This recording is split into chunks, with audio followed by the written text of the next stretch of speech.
जहां सूरज की किरणें तक ठीक से नहीं पहुंचती, वहां पहुंचता है कमांडो। जो जहरीले सांप लोगों की मौत बन सकते हैं, उन्हें खुराक बनाता है कमांडो। जहां आप जैसे लोग पूरी फौज लेके भी जाने से डरते हैं, वैसे इलाके देश को वापस छुड़ा के देता है कमांडो। 1000 के बराबर नहीं, 10,000 के बराबर होता है कमांडो, क्योंकि 10,000 लोगों में से एक कमांडो बनता है, सिर्फ एक। বর্তমান যুগে প্রতিটা দেশ এমন কিছু ভয়ানক সেনাবাহিনী তৈরি করেছে যারা কিনা শত্রু দেশে ঢুকে শত্রুদেরকে মেরে আসতে পারে। আর সেই জন্যই ভারতের সেনাদের গঠন সেইভাবেই করেছে।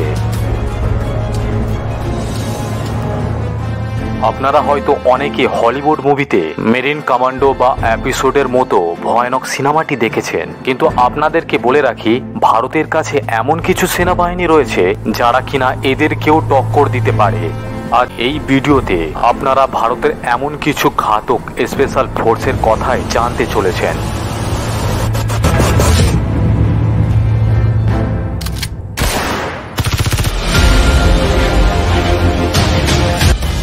সবার প্রথমে ভারতের শক্তিশালী সেনাবাহিনী, যার নাম হলো ঘাতক বাহিনী বা ঘাতক প্লাটুন। ঘাতক বাহিনী হলো একটি অপারেশন ইনভেন্টিভ প্লাটুন, যারা কিনা প্রতিটি ব্যাটালিয়নের আগে ম্যান টু ম্যান আক্রমণ চালায়। এরা শত্রুদের আর্টিলারি পজিশন, এয়ারফিল্ড টেকনিক্যাল হেডকোয়ার্টারও অ্যাটাক করার বিশেষভাবে পারদর্শী হয়ে থাকে। ইন্ডিয়ান আর্মির প্রত্যেকটা ব্যাটালিয়নে একটি করে ঘাতক প্লাটুন রয়েছে। এই প্লাটুন মেন্টালি এবং ফিজিক্যালি খুবই স্ট্রং। সর্বোচ্চ 20 জনকে নেওয়া হয়। এই ঘাতক বাহিনী বা ঘাতক প্লাটুন কতটা শক্তিশালী এবং কতটা ভয়ানক হতে পারে তা আপনারা 15 জুনে গেলওয়ান উপত্যকার ঘটনায় জানতে পেরে গেছেন। এরপর ভারতের আরো একটি ভয়ানক ও শক্তিশালী সেনাবাহিনী, যার নাম হলো গৌর কমান্ডো ফোর্স। এটি ভারতীয় সেনাবাহিনীর এমন একটি স্পেশাল ফোর্স যারা বিশেষভাবে পারদর্শী হয় এয়ার অপারেশনের জন্য এবং স্পেশাল অপারেশন, কমান্ডো সার্চ এবং রেস্কিউর জন্য। আর এটা শোনার পর আপনারা অবাক হতে বাধ্য হবেন, একজন সৈনিককে একজন শক্তিশালী কমান্ডো হয়ে উঠতে 3 বছর কঠোর ট্রেনিং এর সম্মুখীন হতে হয়। এই গৌর কমান্ডো বিশেষভাবে পারদর্শী হয় অ্যান্টি হাইজ্যাকিং এর উপরে। এরপর থাকছে ভারতের সব থেকে পুরাতন এবং ডেঞ্জারাস কমান্ডো ফোর্স, পারা কমান্ডো। পারা কমান্ডো ভারতীয় সেনার সব থেকে খতরনাক সেনাদের মধ্যে অন্যতম। তাদের দ্বারা অপারেশনগুলো মারাত্মক থেকে মারাত্মক হয়ে থাকে।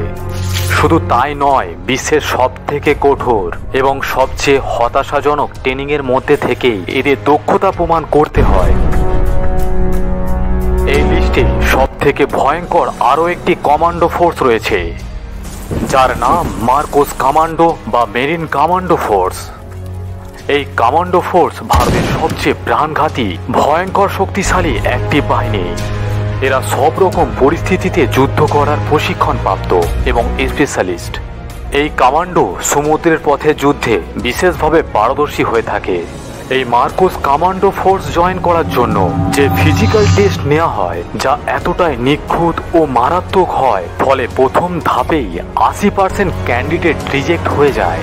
তাদের কিছু মারাত্মক শারীরিক পরীক্ষা অতিক্রম করতে হয়, তাও আবার নির্দাহীন অবস্থায়। এই কমান্ডোদের কিছু বিশেষ দক্ষতা রয়েছে, তা আমরা দ্বিতীয় পর্বের ভিডিওতে বিস্তারিত জানাবো। তো বন্ধুরা, ভিডিওটি আপাতত আজ এই পর্যন্তই। আর ভিডিওটি ভালো লাগলে লাইক করুন এবং আপনার প্রিয় বন্ধুদের সাথে শেয়ার করুন। এবং এই রকম রহস্য রোমাঞ্চ আরো ইন্টারেস্টিং ভিডিও দেখতে চাইলে অবশ্যই আমাদের এই চ্যানেলটি সাবস্ক্রাইব করে পাশে থাকা বেল আইকনটি ক্লিক করুন। ততক্ষণ সুস্থ থাকবেন, ভালো থাকবেন। জয় হিন্দ।